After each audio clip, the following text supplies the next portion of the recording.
राजपुरम एक ऐसा गांव था जहां किसी के भी घर में बच्चा पैदा होते ही एक आत्मा आ जाती थी। वह आत्मा बच्चे के सीने में सीधे तलवार घुसा देती, जिससे बच्चे के वहीं चीथड़े उड़ जाते थे। बच्चा जन्म लेता और तुरंत उसकी मौत हो जाती। एक दिन राजपुरम में एक नया जोड़ा रहने के लिए बाइक से आया। तभी अचानक पत्नी दर्द के मारे चिल्लाने लगी। उसे बच्चा होने वाला था। उसे तुरंत हॉस्पिटल में लाया गया। जैसे ही उसने एक नन्हे बच्चे को जन्म दिया, वैसे ही वही आत्मा आई और बच्चे के सीने में तलवार घोंप दी। बच्चे के चीथड़े उड़ गए। उसी समय रायमैन नाम का एक व्यक्ति दूसरे गांव जाने के लिए अपने घर से उड़ रहा था।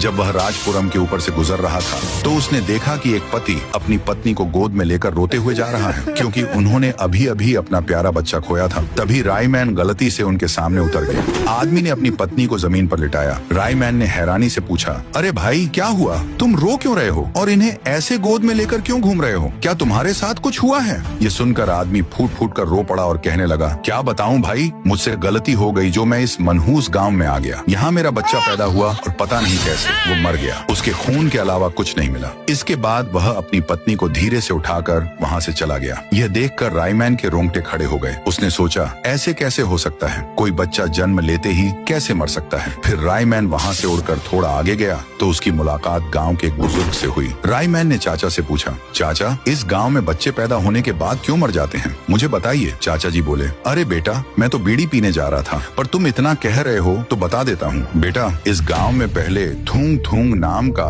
एक राजा राज करता था। वह उस समय का जाना माना अरबपति था। उसकी एक पत्नी थी इंदुमती। एक दिन इंदुमती ने उसे खुशखबरी सुनाई, पतिदेव मैं माँ बनने वाली हूँ। आपकी सल्तनत संभालने के लिए राजकुमार या राजकुमारी आएगी। थूंग थूंग खुश तो हुआ, पर उसे एक बात मंजूर नहीं थी और वो थी राजकुमारी का पैदा होना। फिर वो दिन आया जब इंदुमती को बच्चा हुआ। थूंग थूंग महल में जाकर देखता है तो पता चलता है कि इंदुमती को बेटी हुई है, यानी एक राजकुमारी। ये देखते ही थूंग थूंग का गुस्सा 7वें आसमान पर पहुंच गया। उसने इंदुमती और बच्ची को सबके सामने ही अपनी जायदाद से बेदखल कर दिया और मार मार कर भगा दिया। इंदुमती अपना और अपनी बच्ची का पेट पालने के लिए लोगों के दरवाजों पर भीख मांगने लगी, पर किसी ने उसकी मदद नहीं की, उल्टा उसे भगा दिया। धूप में बच्ची तड़पती रही और बोली, मम्मी मुझे बहुत भूख लगी है। और फिर इंदुमती की बच्ची तड़प तड़प कर मर गई। इस हादसे के बाद इंदुमती अंदर और बाहर दोनों से पूरी तरह टूट चुकी थी। वह गांव के एक सूखे पेड़ के सामने रुकी और पूरे गांव को बदुआ दी